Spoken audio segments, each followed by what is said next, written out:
গ্রিনের দিকে, কারণ সেখান থেকে যুগলের দেহ উদ্ধারের খবর পাওয়া যাচ্ছে। ফ্ল্যাটের মেঝেতে যুবক যুবতীর দেহ উদ্ধার। গলফ গ্রিনে যুগলের দেহ উদ্ধার, ফ্ল্যাটের মেঝেতে যুবক যুবতীর দেহ উদ্ধার। ঠিক কি ঘটেছে, কি জানা যাচ্ছে এখনো পর্যন্ত, আরো বিস্তারিত জানাবে অমিত রয়েছে আমার সঙ্গে। অমিত, কিভাবে এই যুগলের মৃত্যু এখনো পর্যন্ত পুলিশি তদন্তে কি উঠে আসছে, কি জানতে পারছো?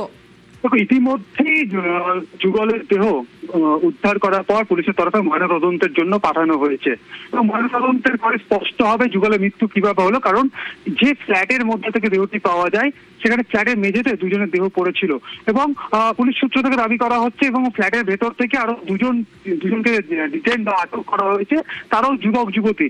এবং স্থানীয় সূত্র থেকে যেটা জানা যাচ্ছে বা স্থানীয়রা যেটা দাবি করছেন যে দিলশাদ বলে একজন চিলজলার বাসিন্দা, তিনি গলফগ্রিন এলাকার এই ফ্ল্যাটটি ভাড়া নিয়েছিলেন মাস তিনেক আগে এবং তারপর থেকেই দিলশাদের সঙ্গে তার বান্ধবী যার দেহ উদ্ধার তিনি প্রায়শই এই ফ্ল্যাটে আসতেন এবং এছাড়াও আরো যে দুজনকে ডিটেইন করা হয়েছে বা আটক করা হয়েছে পুলিশের তরফে, তাদেরও কিন্তু প্রায়শই যাতায়াত ছিল এই ফ্ল্যাটে। কিন্তু আজকে সকালে এলাকাবাসী এটা দাবি করছেন হঠাৎ তারা এই পচা গন্ধ তারা অনুভব করে, তারা পচা গন্ধ পান।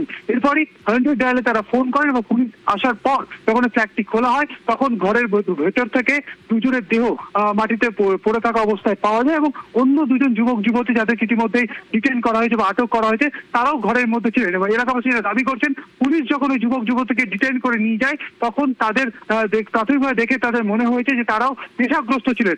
পুলিশ সূত্র থেকে যেটা জানা যাচ্ছে এখনো পর্যন্ত ঘরের মধ্যে মাদক জাতীয় অনেক কিছু সেখানে পাওয়া গিয়েছে এবং বিষয়টি হচ্ছে যে অতিরিক্ত নেশা করার কারণে বা মাদকাসক্ত হয়ে করার কারণে মৃত্যু, নাকি অন্য কোনো ঘটনার ভিতরে তাদের মধ্যে কোনো বচসা হয়েছে, বচসা ঘিরে কোনো মারামারি, সমস্তটা এই মুহূর্তে তদন্ত সাপেক্ষ।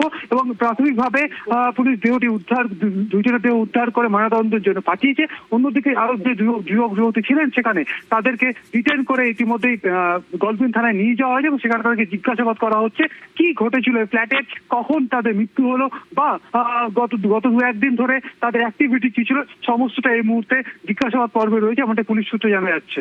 বেশ।